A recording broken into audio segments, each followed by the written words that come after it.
Hai teman, selamat datang di channel Sekate New. Jangan lupa pada teman-teman untuk like, komen, dan subscribe supaya tidak ketinggalan update dari channel ini. Mimin ucapkan terima kasih. Selamat menyaksikan. CEO Angkuh bab 27. Penasaran dengan kelanjutannya? Seperti biasa, jangan lupa teman bantu like, komen, dan subscribe bagi teman-teman yang belum subscribe. Yang udah subscribe, Mimin ucapkan terima kasih. Semoga rezekinya tanpa lancar, amin. Baiklah, pasti kalian sudah enak ya dengar bahasa basi Mimin. Langsung aja kita mulai. Bab 27. Hanin duduk di hadapan mertuanya dengan menunduk takut. Urusan akan panjang karena ia ketahuan bekerja. Sudah pasti nanti Bian yang akan kena semprot maminya itu. Bicara jujur sama Mami. Mami gak suka dibohongin. Mami gak bakalan marah kok. Cerita aja. Meski Mami Safa bicara dengan begitu lembutnya, tapi tetap saja Hanin tidak berani untuk bicara karena tahu di balik bicaranya Mami Safa sudah pasti marah. Maaf nih, gumam Hanin. Kok minta maaf sih? Mami nanya loh. Jangan dulu minta maaf. Hanin menarik napas dalam-dalam. Aku kerja karena mau belajar mandiri, ungkap Hanin. Ia tidak sepenuhnya bohong, karena memang benar ia ingin mandiri, tidak mau lagi membuat repot orang lain termasuk Bian. Mami Safa terkejut. Dia mencoba mencerna perkataan Hanin, tidak meluapkan amarahnya pada gadis malang itu. Sekarang ikut Mami pulang ya. Tapi Mih, aku lagi kerja. Biar Mami izin sama yang punya, kamu tunggu di sini. Hanin tidak berani membantah. Entah kenapa ia sangat segan pada ibu mertuanya itu, tidak berani melawan dan menurut dengan apa yang dikatakan oleh Mami Safa. Tidak lama, Mami Safa kembali dengan mengatakan jika ia tadi sudah bicara pada Barah. Hanin jadi penasaran apa yang dikatakan mertuanya itu pada Barah. Sekarang kamu ganti baju, Mami tunggu. Hanin mengangguk. Iya Mi. Ia berjalan gontai masuk ke dalam toko, melirik Bara yang berdiri di belakang meja kasir. Mas, maaf ya. Santai aja, nanti kalau urusannya udah selesai, kamu bisa balik lagi kok. Mendengar perkataan Bara dan senyum lelaki itu, sukses membuat hati Hanin adem sekaligus lega, karena Bara nanti masih bersedia menerima Hanin untuk bekerja di toko itu. Selama perjalanan, Hanin sama sekali tidak bicara, begitupun Mami Safa. Hanin sudah bisa menebak jika ia akan dibawa ke apartemen Bian. Entah bagaimana reaksi Mami Safa nanti saat tahu jika Hanin sudah tidak tinggal bersama dengan Bian. Mungkin kemarahannya akan berkali lipat, dan Bian harus siap menerima semua itu. Sampai di apartemen, tidak ada siapapun selain mereka berdua, karena sudah pasti Bian belum pulang dari kantor. Ganti baju dulu. Hanin gelagapan. Bagaimana mungkin ia ganti baju, sedangkan semua bajunya tidak ada di sini? Tapi Mi, biar kamunya juga nyaman. Nggak apa-apa, Mami tunggu kok. Mi, nggak apa-apa, tapi aku yang apa-apa. Batin Hanin, ia terpaksa melangkah masuk ke dalam kamar Bian. Maaf Om, habisnya Mami yang nyuruh aku ganti baju. Daripada nanti Mami tahu aku nggak tinggal di sini, gumam Hanin saat berdiri di depan lemari pakaian sang suami. Ia mengambil kaos oversize yang bisa sekaligus menutupi pahanya, karena tidak mungkin ia memakai celana Bian yang besar yang ada melorot nantinya. Hanin dengan cepat meraih ponselnya saat mengingat jika dirinya harus memberitahu Bian. Om, cepat pulang. Aku nggak bisa hadapin Mami sendiri. Tadi Mami lihat aku kerja di toko kue. Mami pasti marah. Hanya beberapa detik saja pesan sudah terbaca, namun tidak kunjung dibalas oleh si penerima, membuat Hanin kesal. Ia memilih untuk menghubungi sang kakak karena berpikir jika Bian masih di kantor, sudah pasti bersama dengan Della. Suami kamu baru aja berangkat, tadi ditelepon sama maminya. ucap Della, seolah tahu apa yang ingin ditanyakan oleh adiknya. Om Bian marah ya? Tanya Hanin takut. Tadi udah kakak bilangi buat nggak marahin kamu. Enak aja dia main marah-marahin adik kakak seenaknya. Aku takut banget kak, nanti urusannya pasti bakalan makin panjang. Bicara baik-baik aja, kamu ngomong apa adanya. Kenapa kamu kerja, meski sebenarnya mertua kamu pasti nggak bakalan terima alasan apapun. Masalahnya kamu masih sekolah dan kamu itu tanggung jawab Mas Bian. Hanin menghela napas panjang, lalu melangkah keluar dari kamar. Tidak enak jika terlalu lama membuat mertuanya menunggu. Gadis itu kaget melihat minuman yang sudah tersedia di atas meja. Sini, malah bengong.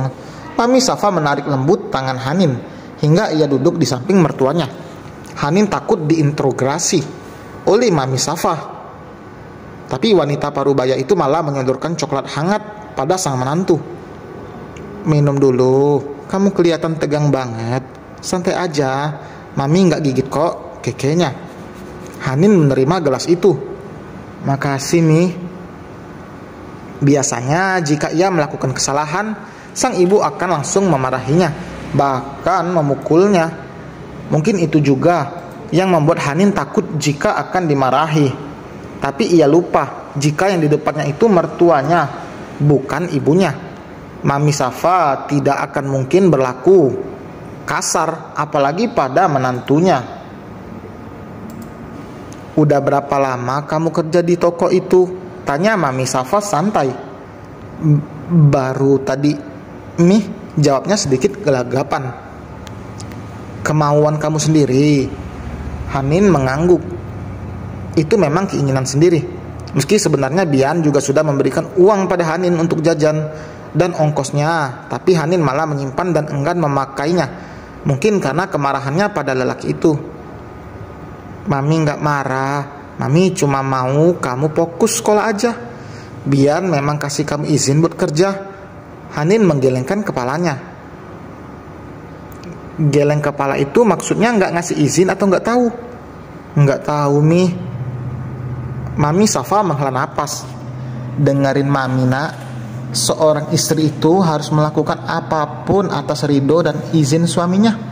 Jangan sampai kamu melakukan sesuatu yang gak disukai suami kamu, apalagi sampai diam-diam begini. Lain kali harus izin dulu ya. Iya, Mi. Kalau suaminya modelan kayak anak Mami, aku males banget mau izinnya juga. Dia nyebelin banget.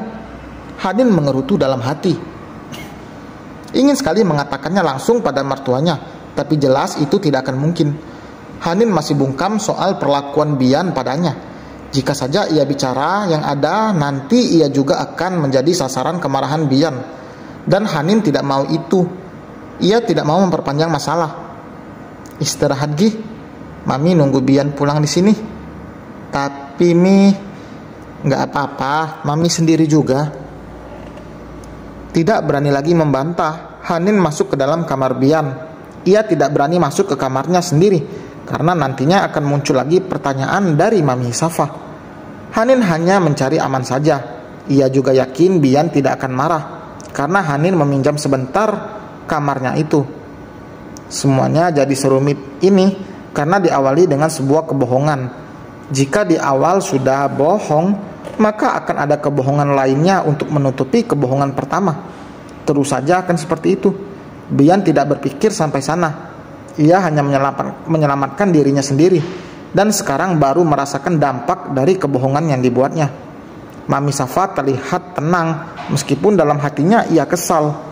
Memang tidak seharusnya ikut campur dalam urusan rumah tangga anaknya, tapi apa yang terjadi saat ini harus diluruskan. Apalagi mengingat menantunya ini masih belia. Hanin belum bisa berpikir dewasa dan membutuhkan bimbingan, tapi Bian sendiri malah tidak peduli. Mami udah lama? Tanya Bian yang baru saja datang. Ia mencium tangan Mami Safa lalu duduk di samping wanita parubaya itu.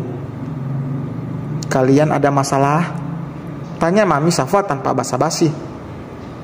Kalian siapa? Kening Bian berkerut. Kamu sama Hanin lah, siapa lagi? Emang yang lain selain Hanin? Bian terdiam. Jika keberaniannya itu datang, mungkin Bian akan mengakuinya jika ia mencintai kakak iparnya yang tidak mencintai istrinya. Tapi Bian malah menciut jika di depan Mami Safa. Enggak kok Mi, kita nggak ada masalah. Terus kenapa? Kamu sampai nggak tahu istri kamu itu kerja di toko kue? Kamu nggak kasih uang jajan buat dia? Dia itu istri kamu loh bang. Aku kasih kok Mi. Mungkin dia gabut makanya kerja di toko kue. Mami nggak mau terlalu dalam ikut campur dalam urusan kalian. Abang juga udah dewasa, harusnya tahu bagaimana bersikap dan bagaimana menghadapi Hanin. Abang harus belajar buat jadi pemimpin. Jangan cuma bisa memimpin perusahaan, tapi memimpin istri juga harus bisa. Dia bersedia dinikahi sama abang, jadi abang harus bikin dia bahagia. Tanggung jawab jadi suami. Jadi suami itu nggak mudah loh bang, berat. Bian diam, tidak menyauti. Dalam hati kecilnya, ia merasa bersalah telah membohongi maminya sejauh ini. Entah sampai kapan ia akan menutupi semuanya, karena yang jelas semakin lama sudah pasti akan menyiksa. Tidak hanya bagi dirinya, tapi Hanin pun tersiksa. Ia pasti merasa terkekang karena tidak bisa melakukan apapun dengan bebas. Mungkin itu tidak terlalu menyiksa Hanin, tapi batinnya yang tersiksa karena bertahan dengan lelaki yang bahkan hatinya malah terisi oleh wanita lain yang notabene adalah kakak Hanin sendiri. Kurang sakit hati apalagi Hanin? Tidak sadarkah Bian dengan itu? Mi, sebenarnya pernikahan ini, Bian menjedah ucapannya untuk menarik napas dalam-dalam. Ia akan memutuskan untuk jujur karena tak tega jika terus membohongi orang tuanya. Mami Safa masih menunggu putranya itu kembali bicara. Hanya pura-pura. Saat itu jantung Mami Safa seperti berhenti berdetak. Putranya mengatakan jika pernikahan terburu-buru itu hanya sebuah kepura-puraan. Belum merespon karena saking kagetnya mendengar pengakuan Bian. Maaf Mi, Bian menunduk, tidak mampu menatap mata maminya. Mami Safa mengusap ujung matanya yang basah. Bang, ini pernikahan loh. Kenapa bang berani mempermainkan pernikahan? Bian semakin menunduk, meremas jarinya yang bertautan. Mami kecewa. Mami Safa berucap dengan suara bergetar. Kecewa sama diri Mami sendiri karena Mami ternyata gagal mendidik anak Mami. Bian mendongak menatap Mami Safa yang mulai terisak. Lelaki itu berjongkok di depan maminya dan menggenggam tangan wanita parubaya itu yang memalingkan wajahnya. Mi, maafin aku. Hati Bian mencelos saat Mami Safa menarik tangannya seperti tidak ingin dipegang oleh Bian.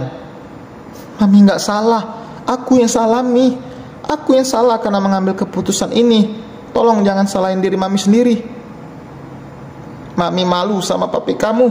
Mami nggak bisa. Mi, aku yang salah. Mami marah aja sama aku. Aku akan lakuin apapun. Yang penting Mami jangan menyalahkan diri Mami sendiri. Bian memohon. Mata lelaki itu bahkan sudah berkaca-kaca. Ia paling tidak bisa jika melihat maminya seperti ini. Kelemahan Bian adalah maminya. Ia yang sangat menyebalkan dan keras kepala akan luluh jika berhadapan dengan wanita yang sudah melahirkannya itu. Kalau gitu, jalani pernikahan ini. Lupakan kalau abang berpura-pura dengan pernikahan ini. Perlakukan Hanin dengan baik. Abang sanggup. Kalau enggak juga enggak masalah. Ini hidup abang kan.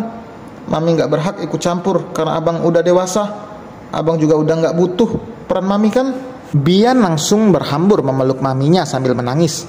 Ia tidak suka mendengar semua kata-kata itu. Bian akan melakukan apapun. Ia akan melakukan yang diinginkan Mami Safa. Soal perasaannya urusan belakang. Karena yang terpenting saat ini adalah Bian harus membuat maminya percaya. Aku janji Mi, aku akan lakuin semua itu. Aku janji. Mami Safa menggelengkan kepalanya. Jangan memaksakan kalau emang abang gak sanggup. Lakukan apapun yang abang mau. Ia melepaskan pelukan itu lalu bangkit dan berjalan meninggalkan Bian yang bersimpuh menjambak rambutnya frustrasi. Diam-diam Hanin melihat apa yang terjadi. Ia bahkan ikut menangis. "Mami, kenapa pulang-pulang wajahnya ditekuk gitu?" tanya Viren. "Fikra udah pulang." Mami Safa malah mengalihkan pembicaraan. "Udah, tapi pergi lagi." Mami Safa mengangguk lalu melenggang masuk ke dalam kamarnya. Perasaannya campur aduk saat Bian mengakui semua kesalahannya. Mungkin jika hanya berbohong soal pacar pura-pura masih bisa dimaafkan. Namun ini sudah sangat serius. Hubungan yang seharusnya jangan dipermainkan. Tangisnya kembali pecah saat berada di dalam kamar. Tidak menyangka jika Bian bisa sampai berbuat seperti ini. Mami Safa malu karena ia merasa gagal mendidik putranya itu. "Sayang, kenapa?" Papa Rafael yang baru keluar dari kamar mandi kaget melihat istrinya itu menangis. Bukannya menjawab, Mami Safa malah semakin kencang menangis, membuat Papa Rafael kebingungan untuk bisa menenangkan istrinya. Benaknya kini dipenuhi tanya. Ia tahu jika seperti ini ada hal yang membuat istrinya itu terluka, tapi tidak berani untuk menanyai. Ia hanya mendekap tubuh bergetar itu ke dalam pelukannya. "Habisin air matanya dulu baru cerita," ucap Papa Rafael. Mami Safa melepaskan pelukannya. "Aku lagi sedih, Mas." Malah bercanda lagi. "Aku nggak bercanda kok." "Bercandanya di mana coba?" Papa Rafael bingung sendiri. "Tahu ah, kamu keluar aja. Tungguin Fikra pulang, aku mau sendiri." Mami Safa mendorong tubuh suaminya menjauh. "Enggak ah, kalau kamu sendirian nanti kesambet lagi." "Au!" Lelaki itu meringis saat pinggangnya menjadi korban kekesalan sang istri. "Aku bilang jangan bercanda." Tidak mau nantinya jadi korban KDRT, ia keluar dari kamar sambil geleng-geleng kepala. "Pa." "Ya." Papa Rafael mengumpat kaget karena Viren ternyata berdiri di depan pintu kamarnya. "Biasa aja, Pa. Aku nggak ngageti kok." "Iya, tapi kamu berdiri di depan pintu itu bikin kaget tahu." "Mami kenapa?" Suaranya kedengaran sampai keluar. "Nangis gara-gara papa ya?" tudingnya. "Enak aja. Tapi tadi pas pulang muka Mami udah nggak bersahabat sih," ujar Viren. "Emang Mami dari mana?" "Tadi sebelum berangkat bilangnya mau beli kue, tapi pulang malah nggak bawa kue." Papa Rafael semakin penasaran apa yang terjadi dengan istrinya itu, karena memang sebelum pergi istrinya itu baik-baik saja. "Jangan-jangan kamu yang bikin Mami kesel." Viren memutar bola matanya malas. "Malah aku yang disalahin lagi. Aku tuh bikin Mami kesel paling setahun sekali, nggak pernah lebih sering dari itu." "Kayak THR aja setahun sekali. Aku juga dibeliin bajunya setahun sekali, Pak. Pas lebaran doang." "Malah ngomongin baju segala. Orang lagi ngomongin Mami kok." "Ngomonginnya jangan di sana. Mami masih denger." Keduanya saling berpandangan mendengar suara Mami Safa, lalu buru-buru pergi dari sana. "Kamu sih." "Lah kok aku lagi sih, Pak? Untung aku sabar." Viren geleng-geleng kepala lalu berlalu ke kamarnya. Kemana kamu? Belum selesai ngomongin Mami loh." Bian lama terdiam, duduk merenung di sofa. Pikirannya semeraut saat ini. Ia kadung berjanji pada maminya untuk mengikuti semua yang diinginkan wanita parubaya itu. Jika sudah berjanji, jelas harus ditepati. Lelaki itu menoleh pada Hanin yang keluar dari kamar. Ia sudah memakai baju seragamnya lagi dan berniat untuk pulang. "Om, sekarang Mami udah tahu. Om ceraikan aku sekarang." Bian menghela napas panjang. "Nggak segampang itu." "Kenapa? Om aja gampang mau nikahin aku, terus kenapa caranya susah? Ini kan cuma pura-pura." "Pura-pura juga tetap sah." Bian bicara dengan suara lirih, tidak seperti biasanya yang selalu bicara dengan nada suara tinggi pada Hanin. "Ya udah, aku juga mau bebas, Om. Aku mau hidup seperti sebelumnya. Tenang aja, aku nggak kabur kok. Aku bakal balikin semua yang udah Om kasih." Bian menarik Hanin duduk di sampingnya. Ia menatap lekat Hanin, membuat gadis itu menjadi gelagapan karena ditatap dengan begitu intens oleh Bian. Jantungnya bahkan tidak bisa diajak kompromi. Hanin sampai bisa mendengar detak jantungnya. "Lepas Om, aku harus pulang." Hanin mencoba untuk melepaskan tangan Bian. Pulang kemana? Tempat kamu di sini. Hanin terperangah dengan apa yang Bian katakan. Ia tidak akan percaya begitu saja. Takut itu hanya sebuah tipuan yang membuat Hanin terbuai dan akhirnya kembali terluka. Hanin tahu Bian melakukan ini hanya karena janjinya pada Mami Safa. Nggak usah bercanda, cepetan lepas. Mata Hanin membulat sempurna saat Bian menarik tangan Hanin, membuat tubuh depan mereka menempel tanpa jarak. Apa perlu kamu dibuat hamil biar nggak pergi? Bisik Bian di telinga Hanin, membuat gadis itu merinding. Lebih menakutkan daripada bertemu hantu, pikir Hanin. Dan selesai teman, terima kasih telah mendengarkan. Kayaknya mulai serius nih Bian, mau dibikin hamil. Wah, tapi juga apakah karena dia kecewa, takut buat Mami Safa kecewa? Begitu marahnya Mami Safa. Penasaran kan yang kelanjutannya? Mohon maaf kalau banyak-banyak pengucapan Mimin yang salah. Mimin mohon maaf karena lagi berburu, oke? Pendapat kalian tulis di kolom komentar ya. Jangan lupa like, komen, dan subscribe. Sampai berjumpa di bab berikutnya. Bye.